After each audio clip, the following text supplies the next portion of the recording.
Si tu traverses un moment difficile, ce message est pour toi. Pas pour te donner des réponses toutes faites. Pas pour minimiser ce que tu ressens. Mais pour marcher avec toi, là où tu en es, avec honnêteté et foi. Il y a des saisons dans la vie où tout devient plus lourd. Des saisons où l'on continue d'avancer, mais sans force. Des saisons où l'on sourit à l'extérieur, mais où à l'intérieur quelque chose fatigue, quelque chose s'use, quelque chose doute. Peut-être que tu traverses une épreuve que personne ne voit. Peut-être que tu portes un combat silencieux. Peut-être que tu as prié, espéré, attendu, et que rien ne semble changer. Si c'est ton cas, laisse-moi te dire une chose importante dès maintenant, tu n'es pas faible parce que tu souffres, et tu n'es pas abandonné parce que tu traverses une tempête. La foi chrétienne n'a jamais promis une vie sans douleur. Elle promet une présence au cœur de la douleur. Avant de continuer, pense à t'abonner à la chaîne Sagesse Chrétienne 2.0, à aimer la vidéo, et à laisser un commentaire. Ton soutien aide ce message à toucher d'autres personnes. Il y a des moments où la vie ne nous demande pas d'être fort, mais simplement de tenir. Tenir un jour de plus. Tenir une nuit de plus. Tenir sans savoir quand les choses vont s'éclaircir. Dans ces moments-là, beaucoup culpabilisent. Ils se demandent, pourquoi je me sens comme ça alors que je crois en Dieu? Pourquoi mon cœur est fatigué alors que je prie? Mais la fatigue spirituelle n'est pas un manque de foi. C'est souvent le signe d'une foi qui a beaucoup donné, beaucoup espéré, beaucoup aimé. Même les plus grands croyants ont connu ces saisons. Même les cœurs sincères connaissent des moments de découragement. La Bible ne cache jamais la réalité de la souffrance humaine. Elle ne l'idéalise pas. Elle ne la nie pas. Elle l'accompagne. L'une des pensées les plus douloureuses dans l'épreuve est celle-ci: peut-être que Dieu ne me voit pas, peut-être que Dieu est trop loin. Mais la vérité biblique est claire, Dieu n'est jamais indifférent à la souffrance de ses enfants. Même quand tu ne ressens rien. Même quand tu n'entends rien. Même quand tout semble silencieux. Dieu voit ce que les autres ne voient pas. Il connaît la profondeur de ta fatigue. Il comprend ce que tu n'arrives même plus à expliquer avec des mots. La foi ne consiste pas à toujours se sentir fort. Elle consiste parfois à continuer à se confier à Dieu même quand on se sent vide. Dans certaines communautés chrétiennes, on a parfois appris aux gens à cacher leur douleur. À toujours montrer une image forte. À ne jamais avouer leur faiblesse. Mais Dieu n'attend pas de toi une performance spirituelle. Il n'attend pas que tu sois toujours stable, toujours confiant, toujours joyeux. Il attend un cœur vrai. Tu as le droit d'être fatigué. Tu as le droit d'avoir des questions. Tu as le droit de ne pas comprendre ce que tu traverses. La foi authentique n'est pas l'absence de lutte. C'est la décision de rester en relation avec Dieu au milieu de la lutte. Il arrive parfois que la douleur soit telle que même la prière devient difficile. Les mots ne viennent plus. L'envie n'est plus là. Le silence prend toute la place. Et beaucoup se jugent pour cela. Ils pensent qu'ils ont échoué spirituellement.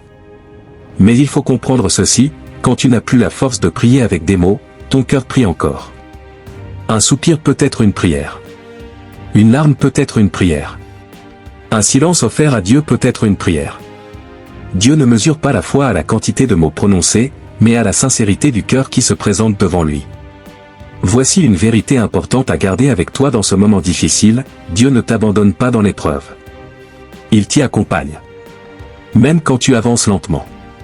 Même quand tu doutes. Même quand tu te sens faible. Sa présence ne dépend pas de ton ressenti. Elle dépend de sa fidélité. Dans la suite de ce message, nous allons parler de ce que Dieu fait souvent dans les moments difficiles. Pas seulement autour de nous, mais en nous. Car très souvent, les saisons les plus douloureuses deviennent aussi les saisons les plus formatrices.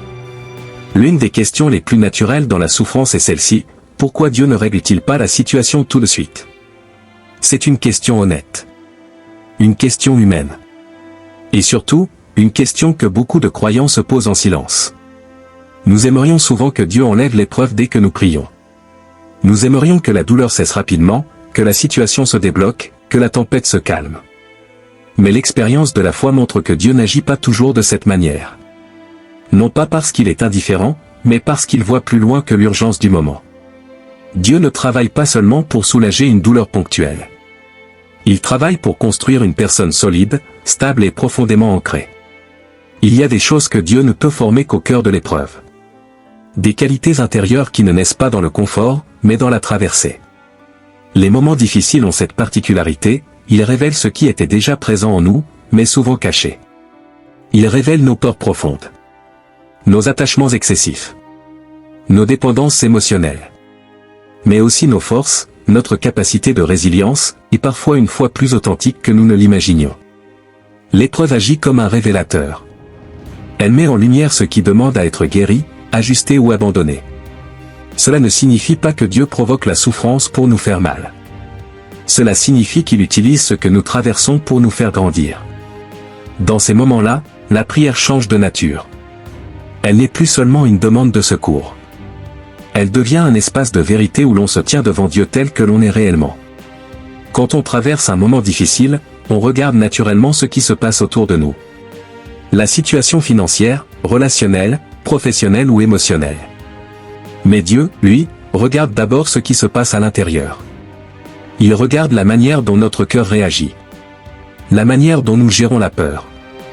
La manière dont nous faisons confiance, ou non. Très souvent, Dieu commence par ajuster notre regard avant de changer la situation.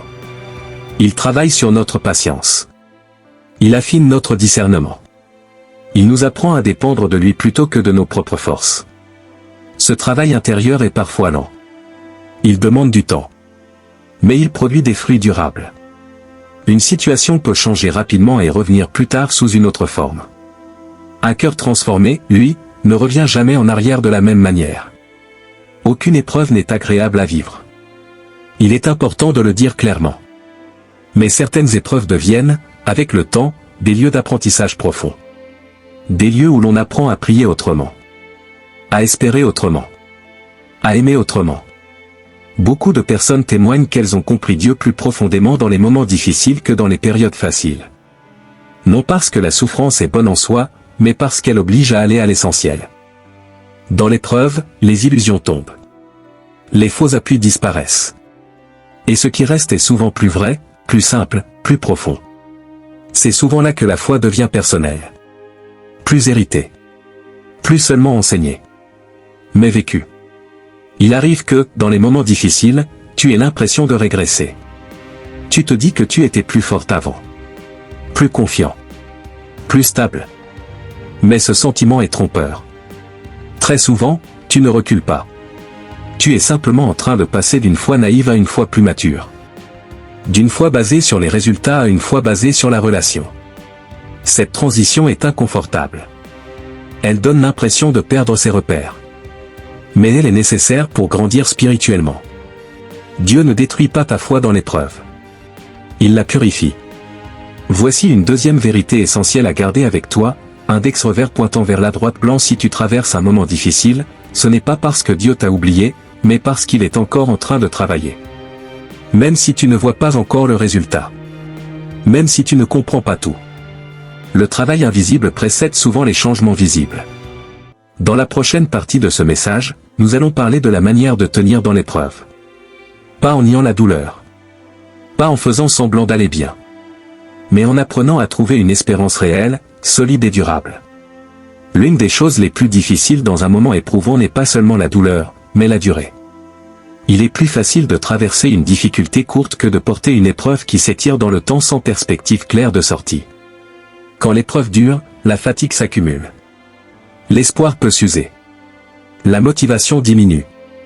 Et le cœur commence parfois à se refermer pour se protéger. Dans ces moments-là, tenir ne signifie pas être fort chaque jour.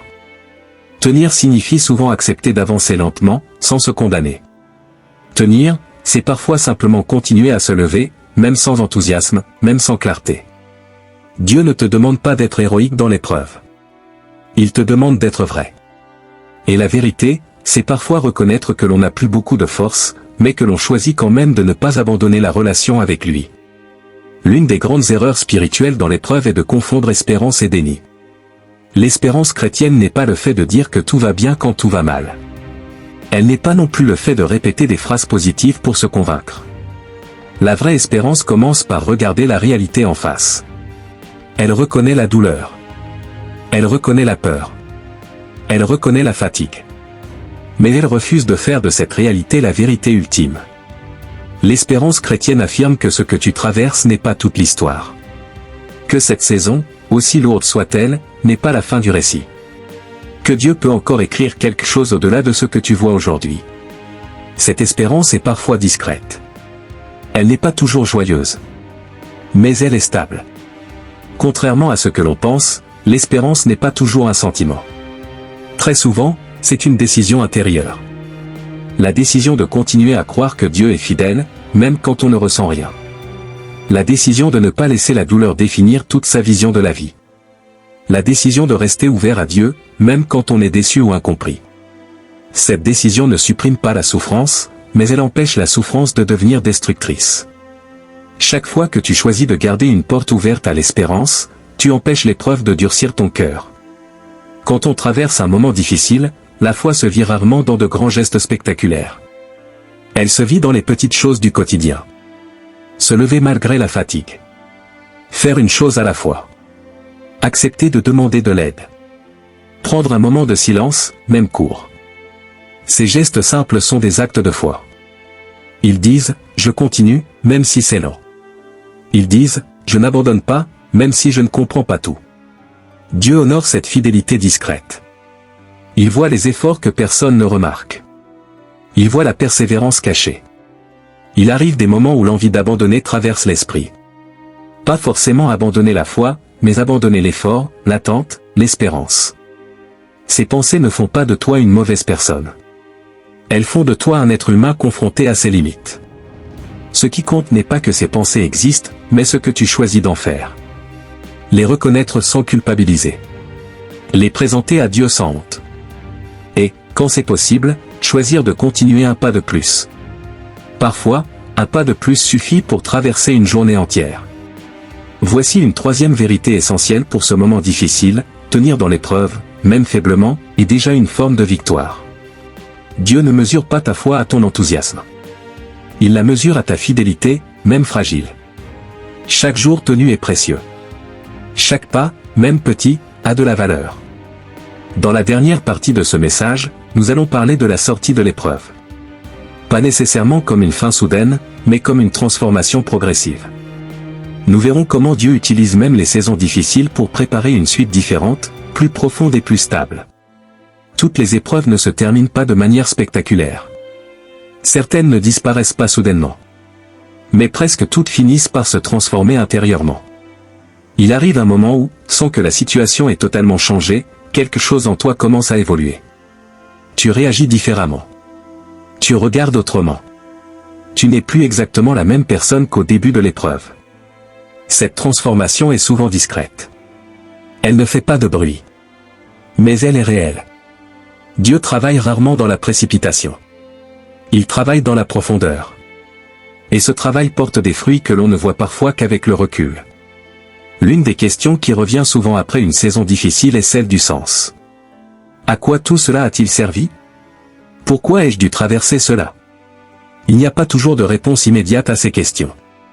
Mais avec le temps, beaucoup découvrent que l'épreuve a affiné leur regard, approfondi leur compassion, et clarifié leurs priorités. Ce que tu as traversé peut devenir une source de compréhension pour les autres. Une capacité d'écoute plus fine. Une présence plus vraie. Dieu ne gaspille pas la douleur. Il peut transformer ce qui a blessé en un lieu de sagesse et de maturité. Après l'épreuve, la foi change souvent de visage. Elle est moins naïve, mais plus solide. Moins basée sur l'émotion, mais plus enracinée. Cette foi n'a plus besoin de tout comprendre pour avancer. Elle accepte les zones d'ombre sans perdre la confiance. Beaucoup témoignent que leur relation avec Dieu est devenue plus simple, plus vraie, après avoir traversé une période difficile. Moins de discours. Plus de présence. C'est souvent dans ces moments que la foi devient profondément personnelle. Un jour, tu regarderas peut-être cette période avec un autre regard. Non pas pour dire que c'était facile, mais pour reconnaître que tu as tenu. Tu verras peut-être que tu as grandi. Que tu as appris à écouter autrement. À espérer différemment. Et même si certaines cicatrices restent, elles ne définiront plus qui tu es. Dieu ne te demande pas d'oublier ce que tu as vécu. Il te propose de ne plus en être prisonnier. Voici la dernière vérité à garder avec toi, index revers pointant vers la droite blanc: ce que tu traverses ne te définit pas. Dieu peut encore écrire la suite. Ta saison difficile n'est pas ton identité. Elle est un chapitre, pas toute l'histoire. Même si tu ne vois pas encore la suite, elle existe. Si tu traverses un moment difficile, j'espère que ce message t'a apporté un peu de lumière. Pas une lumière aveuglante, mais une lumière suffisante pour faire un pas de plus. Tu n'as pas besoin d'avoir toutes les réponses. Tu n'as pas besoin d'aller vite. Tu as simplement besoin de continuer, à ton rythme, avec sincérité. Dieu marche avec toi, même quand le chemin est flou. Et sa fidélité ne dépend pas de ta force. Seigneur, nous te remettons nos fatigues, nos peurs et nos blessures. Tu connais les combats silencieux que chacun porte. Donne la paix à ceux qui sont épuisés. Donne l'espérance à ceux qui doutent. Donne la force à ceux qui tiennent encore malgré la douleur. Aide-nous à faire confiance, même dans l'attente. À croire que tu travailles, même dans le silence. À avancer, même lentement. Que chacun trouve en toi un refuge, une présence fidèle, et une paix qui dépasse les circonstances. Amen.